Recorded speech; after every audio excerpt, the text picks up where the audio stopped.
Everyone, welcome back to my YouTube channel life with Netra. ನಾನು ನೇತ್ರ. ಇವತ್ತು ನಾನು ಒಬ್ಬ ವಿಶೇಷ ವ್ಯಕ್ತಿ ಬಗ್ಗೆ ಮಾತಾಡೋಣ ಅಂತ ಅಂದ್ಕೊಂಡಿದ್ದೀನಿ. ವಯಸ್ಸು 85, ಇಂದಿಗೂ ಹೊಲದಲ್ಲಿ ದುಡಿಯುವಂಥ ನಮ್ಮ ತಂದೆ. ಇವರ ಶ್ರಮವೇ ಅವರ ಒಂದು ಶಕ್ತಿ ಅಂತ ಹೇಳ್ಬೋದು. ಇವರು ನಮ್ಮ ತಂದೆ.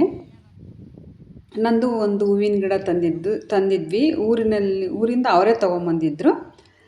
ಹಾಗಾಗಿ ನಾವು ಒಂದು ಕಾನ್ವರ್ಜೇಷನ್ ವಿಡಿಯೋ ಇವತ್ತು ಅಂದ್ಕೋಬೋದು. ಅದಕ್ಕೆ ನಾನು ಹಾಗೇ ಬಿಟ್ಟಿದ್ದೀನಿ. ಅದನ್ನು ಮಾತಾಡ್ಕೊಳ್ತಾ ಹೂವಿನ ಗಿಡ ಹಾಕ್ತಾಯಿದ್ವಿ. ನೋಡಿ, ಅವರು ಬಂದು ಸುಮ್ಮನೆ ಕೂರಲ್ಲ. ಅವರು ಸುಮ್ಮನೆ ಕೂತ್ಕೊಳ್ಳೋಕೆ ಅಂದ್ರೆ ಅವ್ರ ಕೈಯಲ್ಲಿ ಆಗಲ್ಲ. ಅವರು ಹೂವಿನ ಗಿಡ ಹಾಕ್ಲಿಕ್ಕೆ ಬರ್ತಾರೆ. ನೀವು ನೋಡ್ತಾ ಇರ್ಬೋದು. ಬನ್ನಿ, ಅವ್ರ ಬಗ್ಗೆ ಒಂದಷ್ಟು ಮಾತುಗಳನ್ನು ಆಡಬೇಕು ಅಂತ ನನಗೆ ತುಂಬ ಇಷ್ಟ. ನಮ್ಮ ತಂದೆಯರಿಗೀಗ 85 ವರ್ಷ ಆಗಿದೆ. ಅವರು ಈ ವಯಸ್ಸಿನಲ್ಲೂ ಕೂಡ ಮನೆಯಲ್ಲಿರದೆ ಅಡಿಕೆ ತೋಟದಲ್ಲಿ ಕೆಲಸ ಮಾಡ್ತಾರೆ. ಪ್ರತಿದಿನ ಅಡಿಕೆ ತೋಟಕ್ಕೆ ಹೋಗೋದು, ಅಡಿಕೆ ಮರಗಳಿಗೆ ನೀರು ಬಿಡೋದು, ಅದು ಏನಾದರೂ ಗೊಬ್ಬರ ಎಲ್ಲ ಪ್ರತಿಯೊಂದು ಅವರೇ ಮಾಡ್ಕೊಳ್ತಾರೆ. ಚಿಕ್ಕ ಪುಟ್ಟವೆಲ್ಲ ಅವರೇ ಮಾಡ್ಕೊಳ್ತಾರೆ. ತುಂಬ ಖುಷಿಯಾಗುತ್ತೆ. ಕೆಲವರು ಈ ಏಜಲ್ಲಿ ಮನೆಯಲ್ಲಿ ಕಾಲು ನೋವು, BP, ಶುಗರು ಅಂತೇಳಿ ಕೆಲವರು ಇರ್ತಾರೆ. ಈಗ ಅವರ ಆರೋಗ್ಯದ ಗುಟ್ಟು ಏನು ಅಂದರೆ, ಅದು ಏನು ಶ್ರಮ ಪಡ್ತಾರಲ್ಲ ಅದೇ ಆರೋಗ್ಯದ ಗುಟ್ಟು ಅಂತ ಹೇಳ್ಬೋದು. ಅವರು ದಿನನಿತ್ಯ ಊಟ ಅದೆಲ್ಲ ಸಿಂಪಲ್ಲು, ಒಂದು ಸರಳವಾದ ಜೀವನ ಅಂತ ಹೇಳ್ಬೋದು. ಆ ಥರ ಏನು ಸಿಕ್ಕಾಬಟ್ಟೆ ಏನು ಆ ಥರ ಊಟ ಮಾಡೋದು ಏನಿಲ್ಲ. ರೊಟ್ಟಿ ಮುದ್ದೆ ಅವರ ಈ ಥರನೇ ಊಟ ಮಾಡ್ಕೊಂಡು ಬಂದಿರೋದ್ರಿಂದ ಅವ್ರ ಲೈಫ್ ಸ್ಟೈಲ್ ತುಂಬ ಚೆನ್ನಾಗಿದೆ ಅಂತ ಅನ್ಬೋದು. ಅವರ ಜೀವನ ಒಂಥರ ತುಂಬ ಸರಳ, ಏನೋ ಒಂಥರ ಆಡಂಬರ ಇಲ್ಲ. ಅವರು ಬೆಳಗ್ಗೆ ಬೇಗ ಏಳೋದು, ಬೇಗ ಎದ್ದು ಅವ್ರ ದಿನವನ್ನು ಸ್ಟಾರ್ಟ್ ಮಾಡ್ತಾರೆ. ಅಂದರೆ ಇನ್ನು ಸ್ವಲ್ಪ ಸಣ್ಣ ಚಿಕ್ಕ ಪುಟ್ಟ ಕೆಲಸಗಳಿಗೆ ಯಾರ ಮೇಲೂ ಅವ್ರು ಡಿಪೆಂಡ್ ಆಗಲ್ಲ. ಯಾರ ಮೇಲೂ ಡಿಪೆಂಡ್ ಆಗದೆ ಸ್ವಂತ ಮಾಡ್ಕೊಳ್ತಾರೆ. ಏನಾರು ಒಂದು ಕೆಲಸ ಸ್ಟಾರ್ಟ್ ಮಾಡಿದರು ಅಂದರೆ ಅದು ಪೂರ್ತಿ ಮುಗಿಯೋವರೆಗೂ ತಾಳ್ಮೆಯಿಂದ ಮಾಡ್ತಾರೆ. ಅವತ್ತು ಮುಗಿಲಿಲ್ಲ ಅಂದರೆ ಮತ್ತೆ ನಾಳೆ ಕಂಟಿನ್ಯೂ ಮಾಡ್ತಾರೆ. ಆ ಥರ ಬಟ್ ಅದನ್ನು ಫಿನಿಷ್ ಮಾಡ್ತಾರೆ. ಬಟ್ ಪರ್ಫೆಕ್ಟಾಗಿ ಆಗಿರಬೇಕು. ಒಟ್ಟು ಟೈಮ್ ತೊಗೊಳ್ತಾರೆ. 1-2-3 ದಿನ ಆದರೂ ಟೈಮ್ ತೊಗೊಂಡು ಆ ಕೆಲಸ ಮುಗಿಸ್ತಾರೆ. ಆ ಥರದಂಥ ಒಂದು ವ್ಯಕ್ತಿ ಅಂತ ಹೇಳ್ಬೋದು. ಅವರು ಒಂಥರ ಅವರ ದುಡಿಮೆ ಒಂಥರ ಅವರ ಜೀವನದ ಒಂದು ಭಾಗ, ಒಂದು ಪಾರ್ಟ್ ಆಫ್ ಲೈಫ್ ಅಂತ ತಿಳ್ಕೊಂಡಿದ್ದಾರೆ ಅವರು. ನಾನು ಚಿಕ್ಕವಳಿದ್ದಾಗ ಅವರ ದುಡಿಮೆಯನ್ನು ನೋಡ್ತಾ ಬೆಳೆದಿದ್ದೀನಿ. ಅವರು ಒಂಥರ ಅವ್ರ ಮಾತಿಗಿಂತ ಅವರು ತಮ್ಮ ಜೀವನದ ಮೂಲಕ ಅನೇಕ ಪಾಠಗಳನ್ನು ನಾವು ಕಲ್ತಿದ್ದೀವಿ. ಕಷ್ಟಪಟ್ಟು ದುಡಿತಾರೆ. ಅಂದರೆ ಅವರ ಈ ಥರ ಅಂದರೆ ಟೈಮ್ ತುಂಬ ಬೆಲೆ ಕೊಡ್ತಾರೆ. ಟೈಮ್ ವೇಸ್ಟ್ ಮಾಡಲ್ಲ.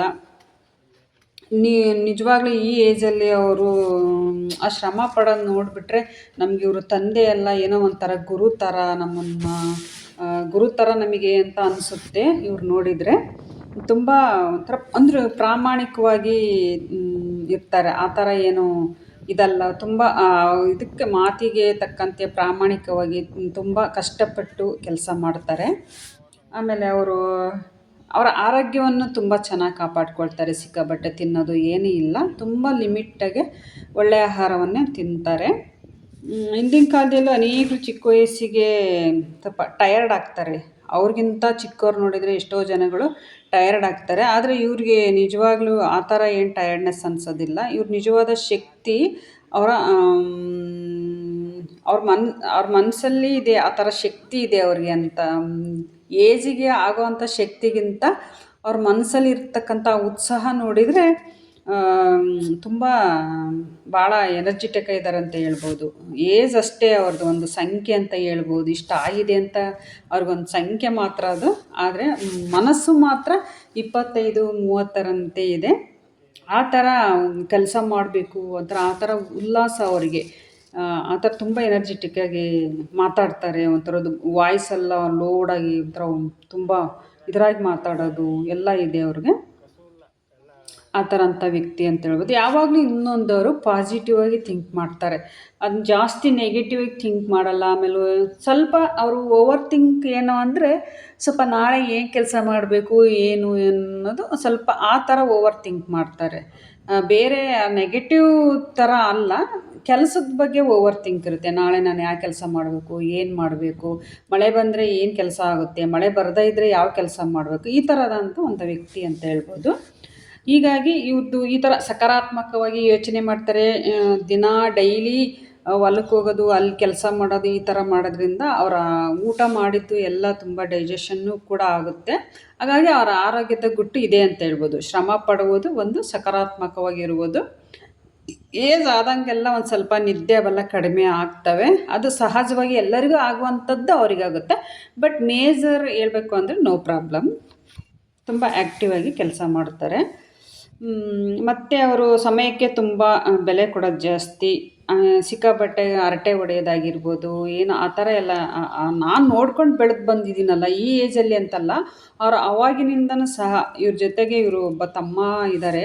ಅವ್ರ ತಮ್ಮರು ಅಷ್ಟೇ, ಇವರಿಬ್ಬರು ಅಷ್ಟೇ ಒಂದು ಸ್ವಲ್ಪ ಹಂಗೆಲ್ಲ ಅವಾಗ ನಾನು ಚಿಕ್ಕವಳಿದ್ದ ನೋಡ್ತಾ ಇದ್ನೆಲ್ಲ ಹರಟೆ ಹೊಡೆಯೋದು ಸಿಕ್ಕಾಪಟ್ಟೆ ಆ ಥರ ಇರ್ತಾ ಇರಲಿಲ್ಲ. ಜೊತೆಗೆ ಈ ನಾಳೆ ಏನು ಕೆಲಸ ಮಾಡಬೇಕು, ಯಾವ ಕೆಲಸ ಮಾಡಬೇಕು, ಏನು ಮಾಡಿದರೆ ಎತ್ತ ಅಂತ ಅದ್ರ ಬಗ್ಗೆ ಮಾತಾಡ್ತಾಯಿದ್ರು. ನಾನು ಚಿಕ್ಕವಳಿದ್ದನ್ನು ಗಮನಿಸಿದ್ದೀನಲ್ಲ, ಆ ಥರದಂಥ ವ್ಯಕ್ತಿಗಳು ಇವರು. ತುಂಬ ಒಂಥರ ಆರೋಗ್ಯವಾಗಿ ಒಂಥರ ಚೈತನ್ಯದಿಂದ ಈ ಏಜಲ್ಲಿ ಬದುಕ್ತಿದ್ದಾರೆ ಅಂದರೆ ತುಂಬ ಖುಷಿಯಾಗುತ್ತೆ. ನಮಗೆ ನಮ್ಮ ತಂದೆ ಬಗ್ಗೆ ತುಂಬ ಹೆಮ್ಮೆ ಇದೆ. ಹೇಳಿದ್ನಲ್ವ, ಗುರು ಥರ ಅಂತ ಅನ್ನಿಸ್ತದೆ ತಂದೆ ಬದಲು. ನಮ್ಮ ಜೀವನದ ಒಂದು ದೊಡ್ಡ ಭಾಗ್ಯ ಅಂತ ಅನಿಸುತ್ತೆ.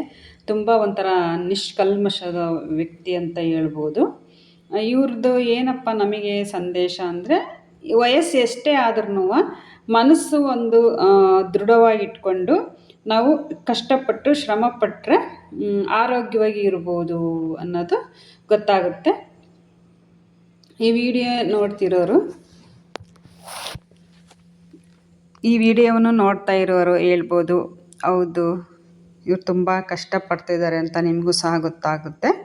ನಾನು ಸುಳ್ಳು ಹೇಳ್ತಿಲ್ಲ, ತುಂಬಾ ಕಷ್ಟಪಡ್ತಾ ಇದ್ದಾರೆ. ಈ ಏಜಲ್ಲಿ ಕೂಡ ತುಂಬ ಒಂಥರ ಸರಳವಾದ, ನಿಷ್ಕಲ್ಮಶವಾದ, ಗೌರವಾನ್ವಿತ ವ್ಯಕ್ತಿ ಅಂದರೆ ತಪ್ಪಾಗಲಾರದು. ನಮ್ಮ ತಂದೆಯವ್ರ ಬಗ್ಗೆ ಅಂತಲೇ ನಾನು ಹೊಗಳ್ತಾ ಇಲ್ಲ, ಹೇಳಿದ್ನೆಲ್ಲ ಅವ್ರ ಗುರು ಥರ ಅಂತ. ಗೊತ್ತಾಗುತ್ತೆ, ಅವ್ರು ನೋಡಿದ್ರೇ ಗೊತ್ತಾಗುತ್ತೆ. ನಿಮಗೆ ನೋಡ್ತಾ ಇರ್ಬೋದು. ವಿಡಿಯೋ ನೋಡಿದ್ದಕ್ಕಾಗಿ ಥ್ಯಾಂಕ್ ಯು ಫಾರ್ ವಾಚಿಂಗ್.